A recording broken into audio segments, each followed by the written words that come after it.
तो क्या हाल चाल है दोस्त। मैं हूं इंजीनियर बाबा और ले आया हूं एक और नई वीडियो आपके अपने चैनल इंजीनियर टेक पर।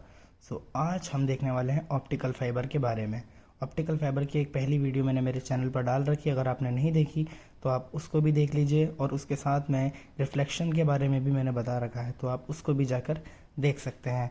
आइए हम देखते हैं ऑप्टिकल फाइबर का स्ट्रक्चर कैसा होता है। तो पहले हम इसको मोटा मोटा ऊपर से देख लेते हैं। तो ऑप्टिकल फाइबर के अंदर एक कोर पाया जाता है, एक क्लेडिंग होती है और एक जैकेट पाया जाता है। और ऑप्टिकल फाइबर के अंदर जो भी मैसेज का ट्रांसमिशन होता है वो होता है टोटल इंटरनल रिफ्लेक्शन के द्वारा। ये जो होता है टोटल इंटरनल रिफ्लेक्शन, इसकी भी मैंने वीडियो डाल रखी है, अगर आपने नहीं देखा तो आप मेरे चैनल में जाकर उसको भी चेकआउट कर सकते हैं।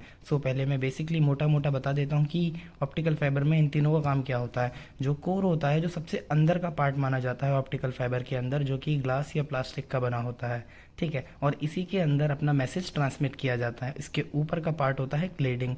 क्लेडिंग का मतलब है कि ये कोर को प्रोटेक्शन देता है, प्रोटेक्शन के साथ में ये उसको स्टेबिलिटी भी प्रदान करता है। और इसी के ऊपर एक और पाया जाता है जिसको जैकेट कहते हैं। जैकेट का काम बेसिकली ये होता है कि क्लेडिंग और कोर वो दोनों को प्रोटेक्ट करता है डैमेज से और इन्वायरमेंटल डैमेज से। इसके तीन पार्ट हैं, कोर, क्लेडिंग, डैमेज। तो आइए इसके बारे में थोड़ा ब्रीफ में देखते हैं। सबसे पहले कोर ऑप्टिकल फाइबर में सबसे इम्पॉर्टेंट पार्ट होता है। यह रिफ्रैक्शन, इसका रिफ्रैक्शन इंडेक्स बहुत अधिक होता है। यह ट्रांसपेरेंट ग्लास का बना होता है। इट्स मीन यह बहुत डेंस होता है। डेंस और सरल, यानी कि सरल और विरल माध्यम, ये जहाँ मिलेंगे वहाँ पर टोटल इंटरनल रिफ्लेक्शन होगा। डेंस मतलब है कि ये बहुत ज़्यादा थिक होता है। और अब बात आती है क्लेडिंग की। क्लेडिंग क्या बताती है? यह ट्रांसपेरेंट ग्लास लेयर होती है। क्या होती है? ट्रांसपेरेंट एक ग्लास की लेयर होती है। यह कोर के चारों तरफ होती है। वह कोर को प्रोटेक्शन देती है, यानी कि उसको प्रोटेक्ट करती है। इसका रिफ्रैक्टिव इंडेक्स बहुत कम होता है। रिफ्रैक्टिव इंडेक्स इसका कम है। और जो अपनी कोर है उसका रिफ्रैक्टिव इंडेक्स बहुत। रिफ्रैक्टिव इंडेक्स क्या होता है? रिफ्रैक्टिव इंडेक्स का मतलब है कि जो आपकी रे है, जो कि कोर के अंदर चल रही है, वो कितना रिफ्लेक्ट कर रही है। तो ये ग्लास का बना होता है तो इसका रिफ्रैक्टिव इंडेक्स बहुत कम होता है। और ये ट्रांसपेरेंट ग्लास की बस एक लेयर होती है, इसलिए इसमें रिफ्रैक्टिव इंडेक्स बहुत कम पाया जाता है। पढ़ लेते जैकेट के बारे में। जैकेट यह ऑप्टिकल फाइबर का सबसे लास्ट वाला पार्ट होता है, जो कोर एवं क्लेडिंग को प्रोटेक्शन प्रदान करता है। ये दोनों को, कोर को भी और क्लेडिंग को भी प्रोटेक्शन देता है। इसमें एक्सटर्नल डैमेज, एनवायरमेंटल डैमेज से प्रोटेक्ट किया जाता है।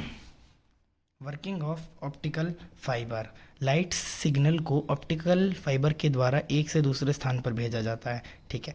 ऑप्टिकल फाइबर में जो कोर के अंदर हम लाइट सिग्नल भेजते हैं, उसको एक स्थान से दूसरे स्थान तक भेजा जाता है। सिग्नल भेजने के लिए इसे कोर में इंसिडेंट करवाया जाता है। इंसिडेंट का मतलब है जो सिग्नल होता है उसको कोर के अंदर ट्रांसमिट किया जाता है। कोर क्लेडिंग इंटरफेस के क्रिटिकल एंगल से अधिक होता है। जो कोर का जो एंगल होता है, इंटरफेस एंगल, वो क्रिटिकल से, वो क्लेडिंग से अधिक क्रिटिकल होता है। ऑप्टिकल फाइबर में लाइट का टोटल इंटरनल रिफ्लेक्शन होता है। यह सिग्नल टोटल इंटरनल रिफ्लेक्शन करते हुए सिग्नल को एक से दूसरे स्थान पर भेजते हैं। अगर सिग्नल का ट्रांसमिशन ऑप्टिकल फाइबर में हो रहा है तो इट्स मीन उसमें टोटल इंटरनल रिफ्लेक्शन है। दोस्त, आज की वीडियो में इतना ही। आगे की वीडियोस के लिए चैनल को सब्सक्राइब कर दें, वीडियो को लाइक कर दें और अपने दोस्तों को भी शेयर करें। Thank you.